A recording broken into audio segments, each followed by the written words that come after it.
오늘 우리에게 주신 하나님의 말씀은 출애굽기 4장 18절에서 31절입니다.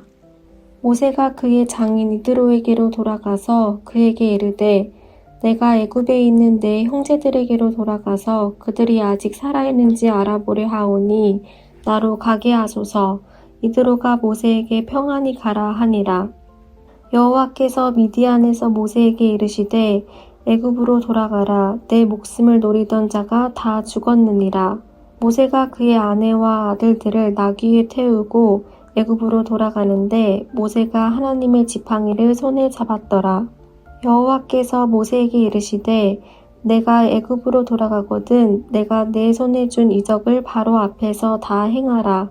그러나 내가 그의 마음을 완악하게 한즉 그가 백성을 보내주지 아니하리니 너는 바로에게 이르기를 여호와의 말씀에 이스라엘은 내 아들 내 장자라.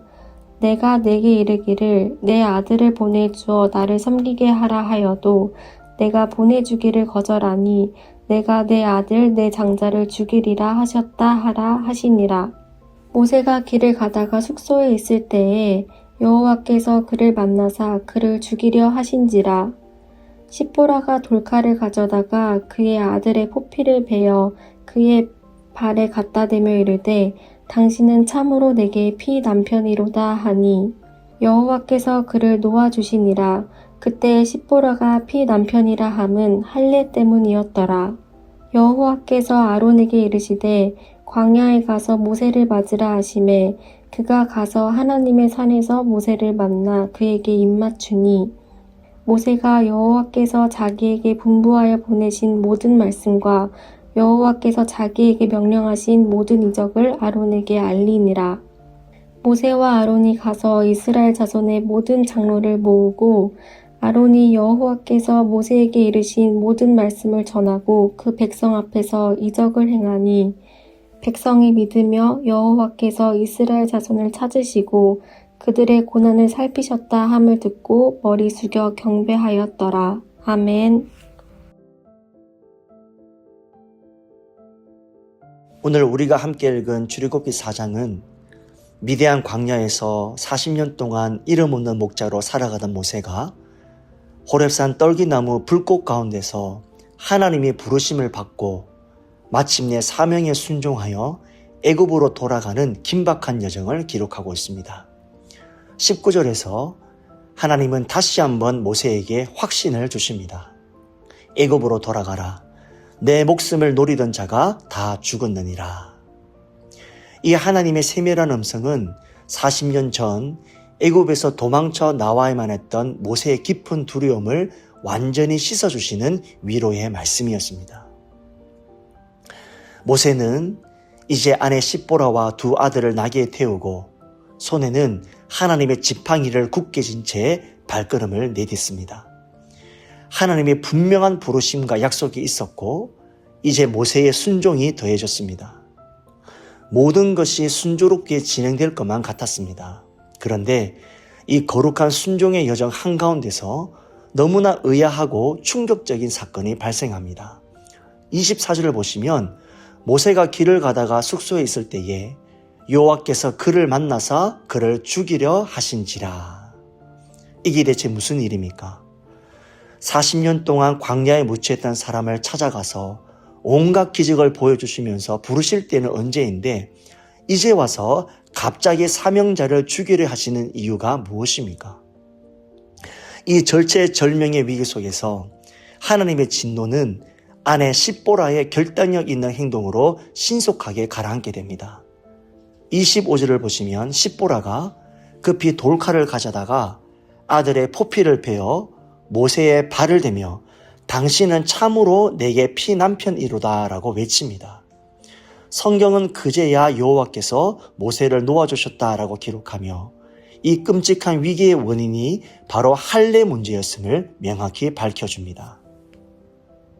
모세는 이방 여인인 십보라와 가정을 꾸리면서 이스라엘 백성의 가장 중요한 언약 표징인 할례를 자기 아들들에게 행하지 않았다라는 것입니다.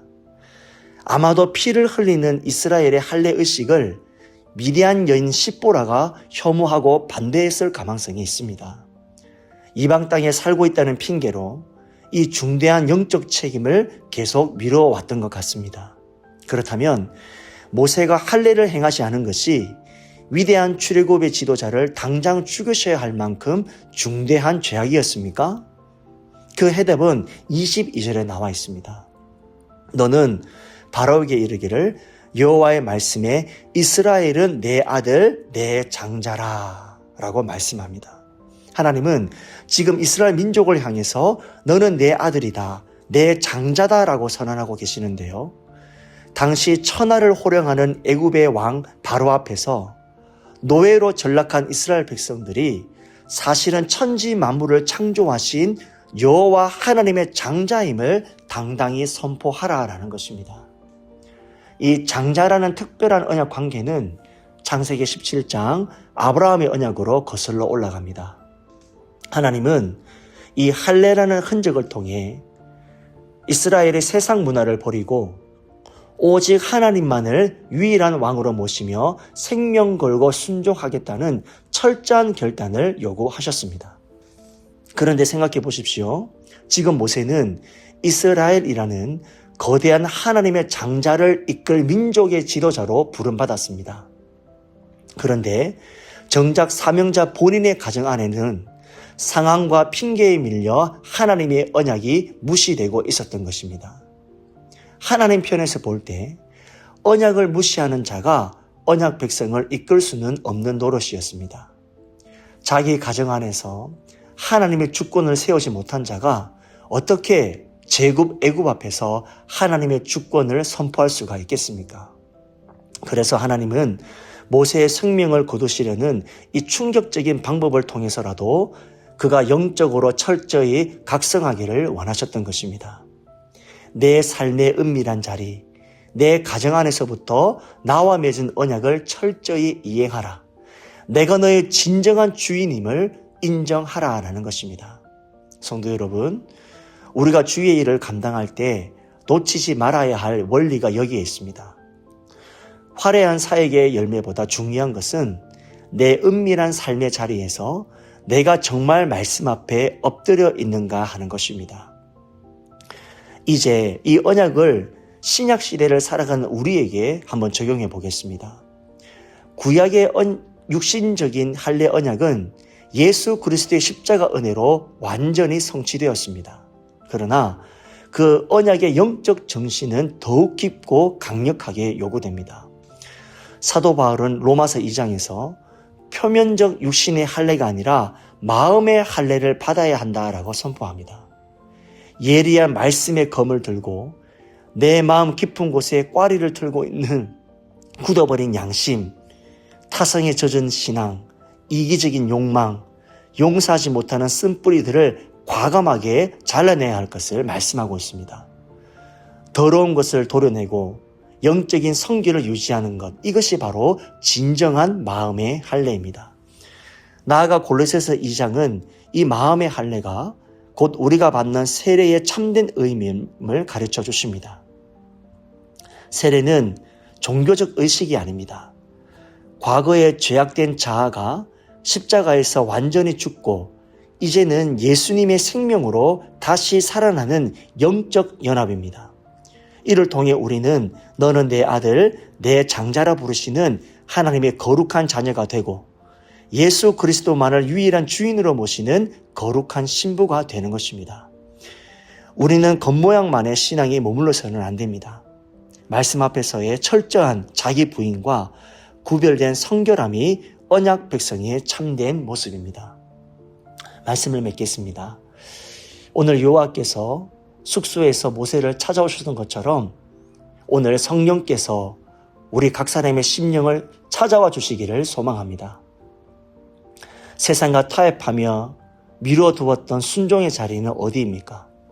십보라가 결단의 돌칼을 들어 생명을 살려냈던 것처럼 오늘 내 안의 불순종을 끊어내시기를 바랍니다. 우리는 십자가의 피로 맺어진 거룩한 언약 백성입니다. 마음의 할례를 통하여 나를 쳐서 복종시키고 거룩한 주님의 신부로 오늘 하루를 살아내실 때 여러분의 심령과 가정 안에 진정한 출애굽의 능력과 구원의 역사가 풍성하게 경험되시기를 주님의 이름으로 축원드립니다.